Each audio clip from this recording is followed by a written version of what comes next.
Houston, we've had a problem. It remains one of the most iconic and chilling sentences ever spoken in space. A sentence that froze mission control and sent shockwaves across the world. Houston, we've had a problem. On the 13th of April 1970, the crew of Apollo 13, Jim Lovell, Fred Hayes, and Jack Swigert were more than 200,000 miles from Earth, calmly performing routine tasks aboard their spacecraft. Their mission was simple: become NASA's third crew to land on the moon. But in an instant, everything changed. A hidden fault inside an oxygen tank ignited during a standard stir procedure, triggering a violent explosion that shook the entire spacecraft. Lights flickered, alarms blared, and suddenly the command module, their only way home, began losing power and oxygen at a terrifying rate. Realizing the gravity of the situation, NASA and the astronauts made a desperate decision: shut down the dying command module and take refuge in the Lunar Module Aquarius, a vehicle never designed to keep 3 men alive for days. From that moment on, Apollo 13 was no longer a voyage to the moon. It became a fight for survival. Working around the clock, engineers on Earth improvised life-saving solutions with whatever the astronauts had on board, including the famous Mailbox CO2 filter, built from tape, plastic bags, and cardboard. Meanwhile, the crew battled freezing cold, dwindling power, and constant uncertainty as they looped around the moon on a trajectory that would bring them home. Against impossible odds, Apollo 13 survived Reentry and splashed down safely, leading NASA to call the mission a successful failure, a triumph of human courage, teamwork, and ingenuity in the face of overwhelming disaster. The road to Apollo 13. Just 8 months earlier, in July 1969, the world watched in awe as Neil Armstrong and Buzz Aldrin made history by becoming the first humans to walk on the moon. The United States, having finally surpassed the Soviet Union in the fierce space race, was riding a wave of national pride and technological triumph. The moon, once a distant dream, had become a tangible achievement, and the world's imagination had been captured forever. But NASA's ambitions were far from over. Moon landings were no longer considered experimental feats. They were becoming part of a carefully planned sequence. Apollo 12 had already followed Apollo 11, proving that the United States could return to the lunar surface with precision. Now, it was Apollo 13's turn. The mission was slated for the Fra Mauro Highlands, a rugged lunar region that scientists believed could unlock vital clues about the moon's geological history. The target was challenging, but the crew was prepared. James "Jim" Lovell, the mission commander, was a seasoned astronaut with extensive experience from Gemini 7, Gemini 12, and Apollo 8. Calm under pressure and highly respected, Lovell was the natural leader for such a high-stakes mission. Fred Hayes, the Lunar Module pilot, brought brilliance, dedication, and precision to the task of landing the module on the moon's surface. And then there was Jack Swigert, the command module pilot, who joined the crew just days before launch after Ken Mattingly, the original pilot, was exposed to German measles. Swigert's late addition added tension. He had less time to train with the specific flight plan, but his skill and familiarity with Apollo systems made him a reliable choice. To the public, Apollo 13 seemed routine. Media coverage was minimal, and even NASA officials acknowledged that excitement had waned. Moon landings were no longer extraordinary spectacles, they had become expected. But in the vacuum of space, far from Earth, nothing is ever routine. Every mission carries risks, and Apollo 13 would soon prove just how unpredictable space exploration could be. Launching toward destiny. On the 11th of April 1970, at precisely 2:13 p.m. EST, Apollo 13 roared to life from Kennedy Space Center. The Saturn V rocket thundered skyward, its immense power shaking the ground beneath the eyes of families, reporters, and engineers. It was the familiar heartbeat of a machine designed to carry humans beyond the bounds of Earth, a spectacle of engineering and human ambition. But even as the rocket pierced the sky, the first signs of trouble emerged. Engine number 5 shut down 2 minutes earlier than expected. For a brief, heart-stopping moment, the mission seemed in jeopardy. Fortunately, the remaining engines compensated, keeping Apollo 13 on its proper course and achieving orbit as planned. Yet the incident left a quiet tension in the minds of both astronauts and engineers. Once in space, life appeared calm. The crew carried out routine procedures, conducted televised broadcasts, and allowed the public to peek inside the command module. They floated effortlessly in zero gravity, laughing and joking, eating meals, and marveling at the view of Earth from orbit. To all appearances, everything was perfectly normal. But hidden behind a panel in the service module, a dangerous problem was silently brewing. Wires inside one of the oxygen tanks had been slowly overheating during pre-flight operations. The astronauts had no way of knowing that this unseen fault would soon ignite a catastrophic chain of events. In the quiet weightlessness of space, time seemed to stretch. The crew continued their tasks, unaware of the ticking clock and the invisible threat lurking just behind them. They were waiting for the moment that would transform a routine moon mission into one of the most dramatic survival stories in human history. Waiting for an explosion that would test every ounce of their training, courage, and ingenuity. April 13, 1970 the night, everything changed. It was just after 55 hours into the mission. Jim Lovell and Fred Hayes were finishing routine tasks for the evening. Jack Swigert was performing a standard procedure, stirring the oxygen tanks to prevent the liquid oxygen inside from stratifying. NASA had done this countless times. It was simple, harmless. Swigert flipped the switch, and in an instant, everything changed. A deafening bang reverberated through the spacecraft. The entire vehicle shook violently. Lights flickered, warning alarms blared, and the astronauts felt a shock wave ripple through the cabin. Confusion and fear set in immediately. For a terrifying moment, they had no idea what had happened. Was it a meteor strike? Had an engine exploded? Was the command module tearing apart around them? Then came the voice that would echo through history. Fred Hayes spoke first. "Okay, Houston, we've had a problem here." Jack Swigert repeated it. Jim Lovell followed. These were not rehearsed words. They were the raw, terrified responses of men staring at panels, lighting up like a deadly Christmas tree, each indicator a sign of failure. Back on Earth, Mission Control went silent. Gene Kranz and his team stared at their consoles in disbelief. Oxygen pressure was plummeting. 2 of the 3 fuel cells had failed. The command module, the spacecraft designed to bring them home safely, was dying. The cause became clear. Oxygen Tank 2 had exploded. The blast had damaged Tank 1, ruptured fuel lines, and crippled the main systems. Suddenly, Apollo 13's mission had transformed. It was no longer a journey to the moon. It had become a desperate fight for survival, a race against time, physics, and human endurance. 3 men, hundreds of thousands of miles from Earth, were now relying on every ounce of skill, courage, and ingenuity from themselves and the engineers on the ground to make it home alive. Shutting down Odyssey. A terrifying choice. The command module, Odyssey, was failing fast. Oxygen levels were plummeting, and with each passing minute, the crew's lifeline to Earth weakened. Without oxygen, the fuel cells couldn't generate electricity. Without electricity, life support systems would fail. Without life support, Jim Lovell, Fred Hayes, and Jack Swigert faced certain death hundreds of thousands of miles from home. NASA faced an impossible decision, one they had never trained for. Shut down the command module completely. Every system, every circuit, every light.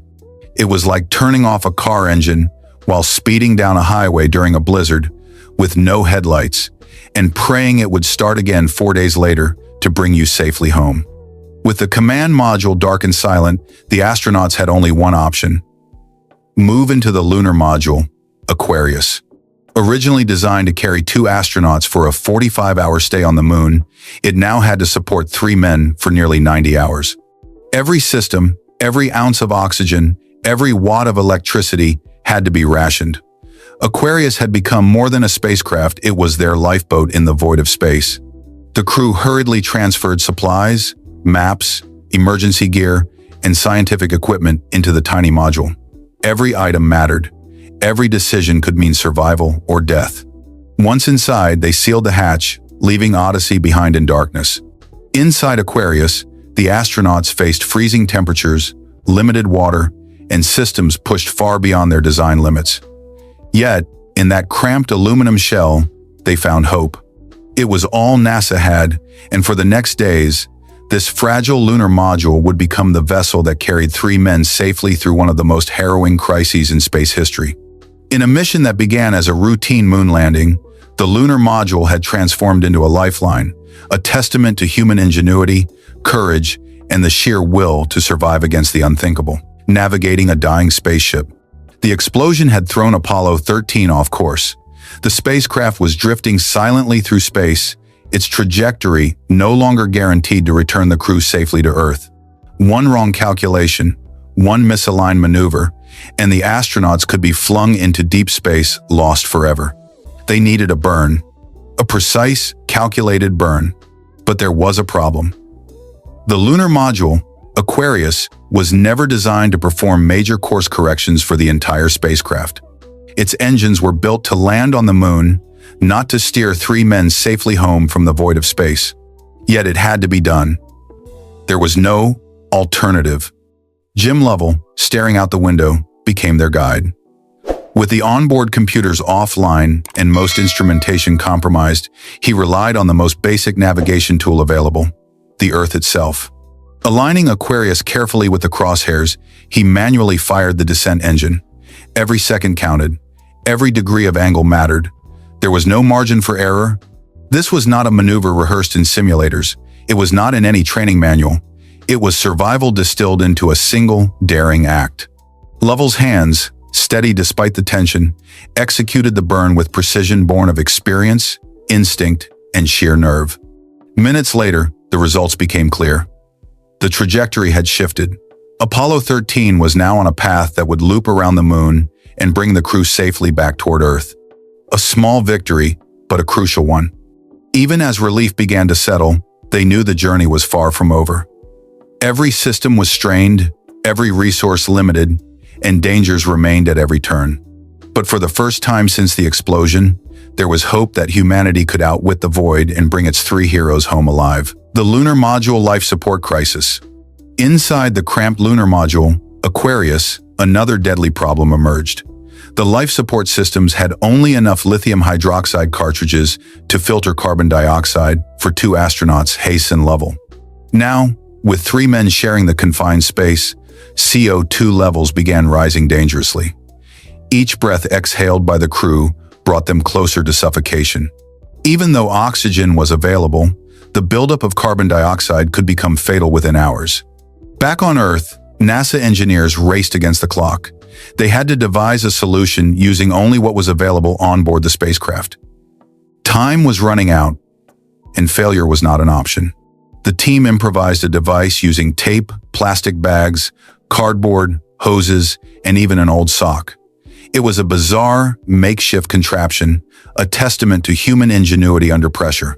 NASA engineers carefully worked out step-by-step instructions and radioed them to the crew, knowing that even a small mistake could be deadly. In the weightless, claustrophobic interior of Aquarius, the astronauts became engineers. They followed each instruction meticulously, connecting hoses, bending cardboard, and taping components into place. Every move required precision. Every second mattered. When the device, soon nicknamed the mailbox, was finally operational, a miraculous thing happened. CO2 levels began to drop. The air became breathable once again. A lethal threat had been neutralized with nothing more than creativity, quick thinking, and teamwork between Earth and space. For the first time since the explosion, the crew could breathe easily. Their lives were no longer hanging by a thread, and hope returned to Aquarius. It was a reminder that in space, survival isn't just about technology, it's about human ingenuity, adaptability, and the refusal to surrender, no matter how impossible the situation seems. The freezing darkness as power continued to dwindle, the lunar module, Aquarius, transformed into a near-freezing tomb. Temperatures plummeted, hovering just above freezing. Condensation coated every surface, and the astronauts could see their breath hanging in the air as they spoke. Every movement was a struggle, every task required more effort than usual. Water rations were cut drastically. Fred Hayes, already weakened from the stress and confinement, developed a urinary tract infection from dehydration. Eating became nearly impossible as the cold made food stiff and unpalatable. Hands stiffened, muscles cramped, and even the simplest tasks demanded focus and endurance. Instruments fogged over, and every flicker of a warning light or hum of a system was a stark reminder of how fragile their situation was. Yet, in the heart of that tiny, frigid spacecraft, the crew persevered. Survival demanded discipline, cooperation, and unshakable determination. Every rationed drop of water, every carefully managed watt of power, and every breath of air became precious. Outside Aquarius, the vacuum of space stretched infinitely, absolute darkness and silence. Inside, the astronauts endured a different kind of silence, one heavy with anxiety, isolation, and the faint but stubborn pulse of hope. They were far from Earth, far from immediate help, and entirely dependent on their training each other, and the ingenuity of engineers at mission control. Despite the freezing cold, the discomfort, and the ever-present danger, the astronauts held on. Each hour that passed was a victory, each successful procedure a testament to human resilience. In that tiny module amidst ice, condensation, and darkness, Apollo 13's crew exemplified the unbreakable human spirit, surviving in an environment as hostile as any imaginable, and proving that courage and ingenuity could triumph, even at the edge of the void. The farewell to the moon on April 15, 1970, Apollo 13 reached a point in its journey that no human had ever experienced, the farthest distance from Earth. As the spacecraft passed behind the moon, radio communications were completely cut off. For several long, tension-filled minutes, there was only silence. 3 men floated alone in the void, separated from Earth by hundreds of thousands of miles, utterly isolated in the endless blackness of space. In that stillness, the moon itself became a solemn reminder of what had been lost.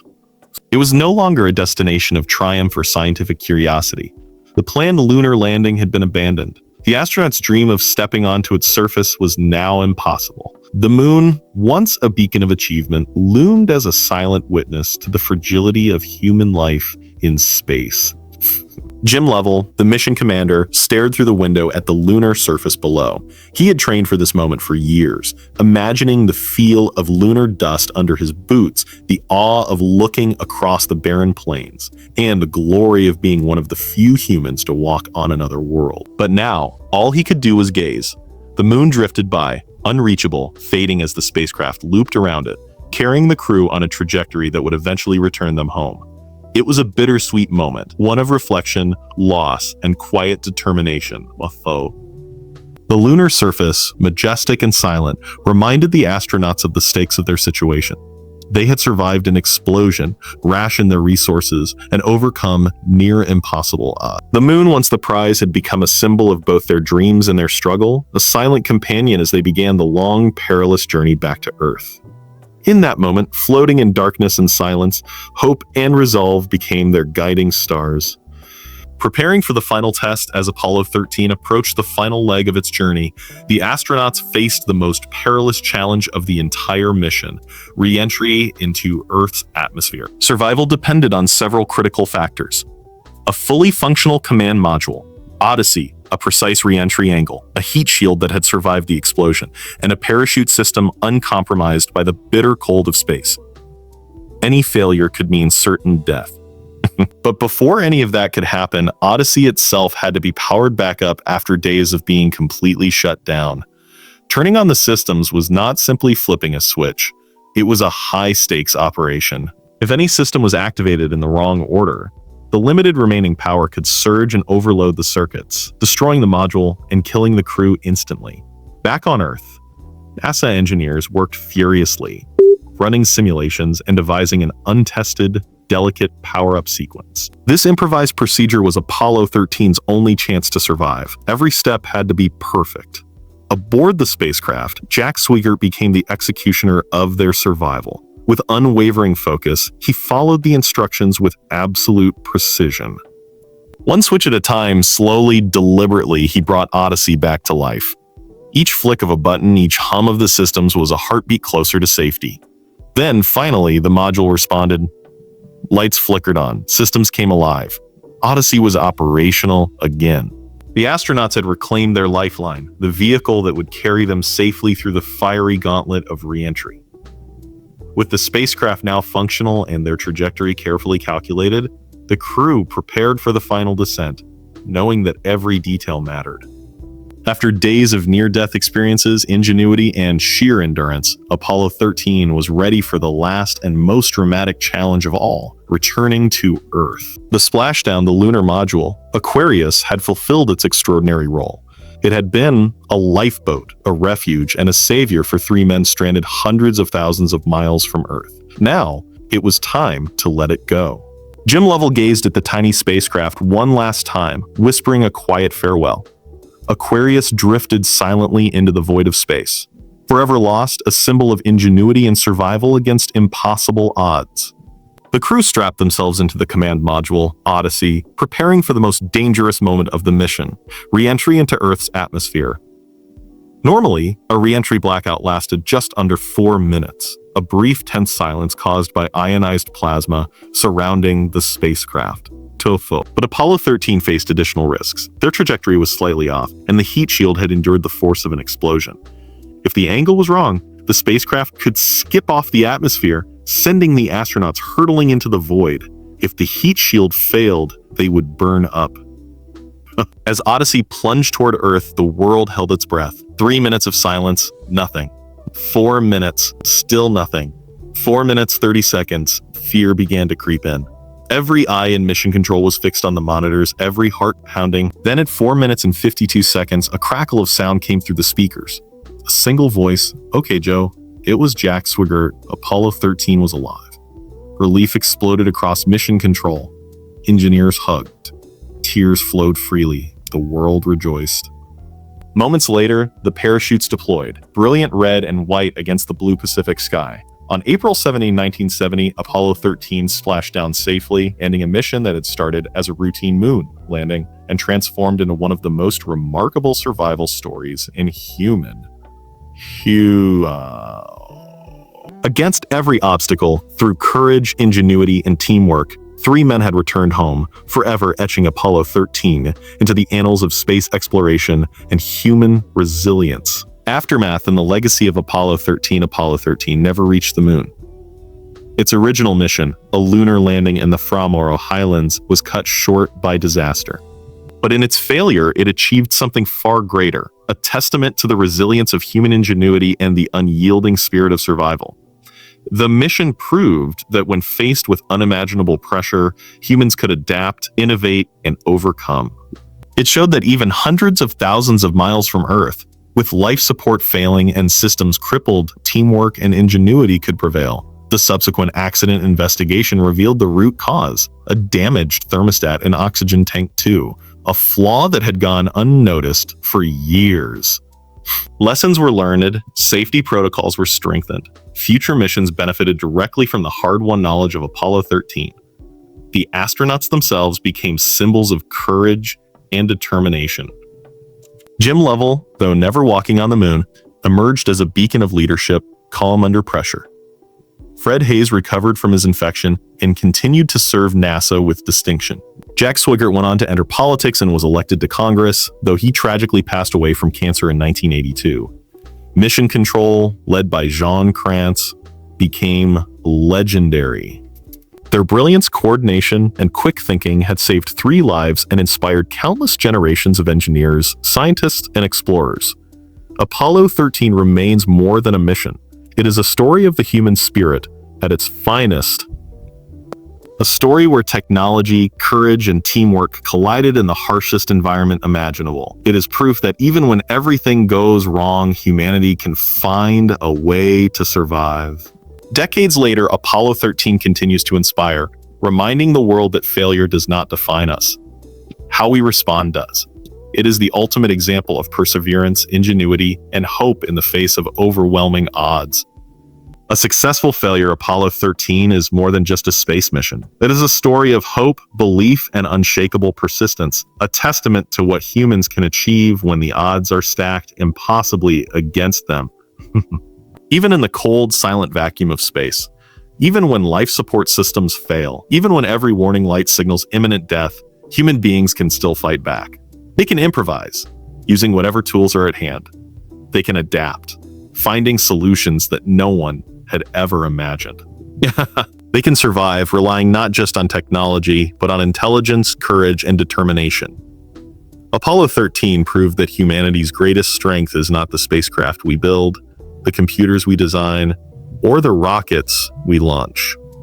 It is the human spirit, the ability to confront the unknown, to stay calm under pressure, and to persist when failure seems inevitable. It is a story of teamwork that spans millions of miles. Astronauts relying on each other, engineers on the ground coordinating every move, and a nation collectively holding its breath, watching and hoping. Each individual played a role, proving that collaboration and resilience can overcome even the most impossible challenges. As we reflect on Apollo 13, it becomes clear that the mission's true achievement was not reaching the moon. It was surviving against all odds. It was showing the world that no matter how dire the situation, humans have the capacity to adapt, endure, and prevail. Apollo 13 remains a timeless reminder that courage, creativity, and the refusal to give up are humanity's greatest tools. It is a story that inspires generations, reminding us that even when everything seems lost, we can still rise, innovate, and return home safely.